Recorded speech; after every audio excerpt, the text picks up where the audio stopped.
Country का इस्लामीकरण में विपक्ष जो है वो बहुत बड़ा कंट्रीब्यूशन कर रहा है। कह रहे हम तो ऐसा कुछ करना नहीं है, हमारे तो ना मैनिफेस्टो में ना कुछ है। ये तो मोदी जी को डर लग रहा है, हार के डर के चक्कर में, ध्रुवीकरण के चक्कर में सारी चीजें हो। अच्छा, इनको लगता है मोदी जी ने ये सब किया है। ठीक है, मुझे एक चीज बताइए। अभी मैं पहले एक बयान सुन रहा था इनका। ये कह रहे थे जी हम जब सत्ता में आएंगे तो सीए को हटा देंगे। ठीक है, क्या आपने कभी कांग्रेस को वक्फ बोर्ड को हटाने की बात करते हुए देखा?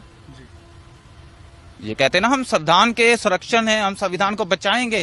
तो संविधान में आर्टिकल 44 लिखा है यूनिफॉर्म सिविल कोड आना चाहिए। आप लाएंगे?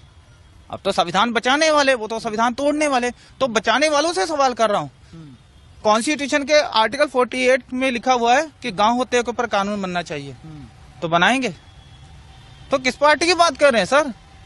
जिसने पंजाब का टुकड़े टुकड़े कर दिए, जिसने बंगाल के टुकड़े टुकड़े कर दिए, जिसने इतना कत्लेआम किया कि मैं उसको गिनती में नहीं बता सकता। अभी जो मैंने आंकड़ा दिया थोड़ी देर पहले, कितने लोग मारे गए, अब मैं सबूत देता हूँ इसका। विल डोरेंट की किताब पढ़ लीजिए। वो विल डोरेंट आरएसएस से नहीं है, बीजेपी से नहीं है, अमेरिका राइटर है, 15 किताबें लगभग लिख चुका है। उसकी किताब पढ़िए। उसकी किताब में लिखा है 8 से 9 करोड़ हिंदुओं का कत्लेआम हुआ 1200 सालों में। मैं नहीं कह रहा। और एक चीज और बता दूं, आप उस पार्टी की बात कर रहे हैं जो 22 तारीख को राम मंदिर के कह रहे हैं कि ये बीजेपी का इवेंट, हम नहीं जाएंगे। तो क्या प्रभु श्री राम जी बीजेपी के हैं? बीजेपी जब नहीं भी थी 1980 में, उससे पहले राम जी को मानने वाला कोई नहीं था। मेरे दादाजी मानते थे, तब तो बीजेपी नहीं थी। मेरे परदादा जी मानते थे, तब तो बीजेपी नहीं थी। मेरा बाप जब पैदा हुआ तब भी बीजेपी नहीं थी। तो वो तो सारे राम राम करते आ रहे हैं। तो क्या बीजेपी के सिर्फ राम जी है? और हाँ, विरोध करें भी क्यों ना, ये तो वही पार्टी है ना जिनके पहले प्रधानमंत्री पंडित जवाहरलाल नेहरू 19 सितंबर, डेट बता रहा हूं, ध्यान से सुन लीजिएगा, 19 सितंबर 1959 को बाबर की दरगाह के ऊपर गए थे अफगानिस्तान सिर झुकाने के लिए।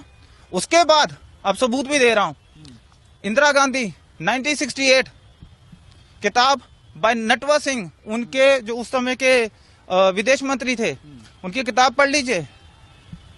आई थिंक किताब का नाम है one life is not enough.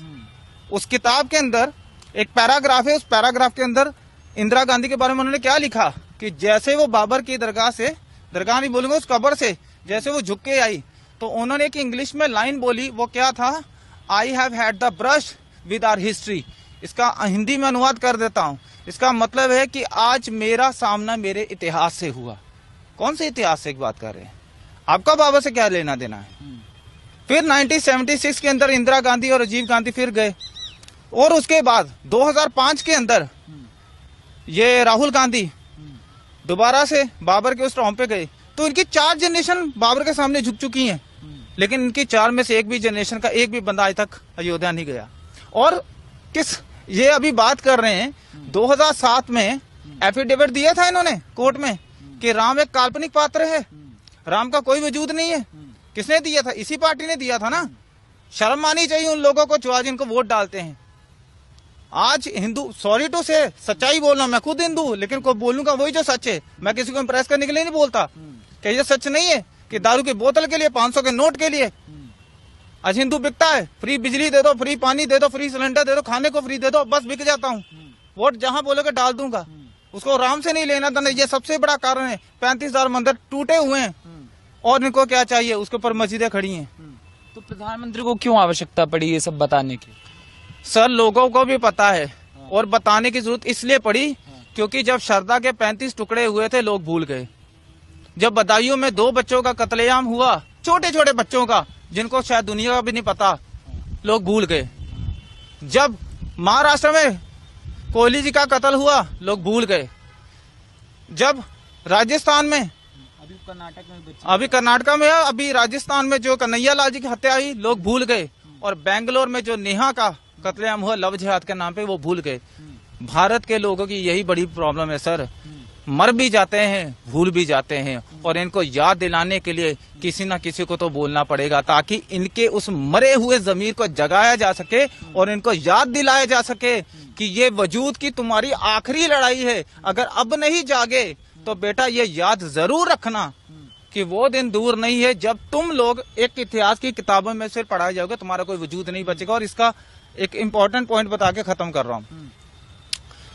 दुनिया में 27 पुरानी सिविलाइजेशन थी, 25 खत्म हो चुकी है, जिसमें ग्रीक सिविलाइजेशन की बात करूं, रोमन सिविलाइजेशन की बात करूं, इजिप्ट की बात करूं, मेसोपोटामिया की बात करूं, बहुत सारी हैं, ठीक है। ओल्ड इजिप्शियंस की बात करूं,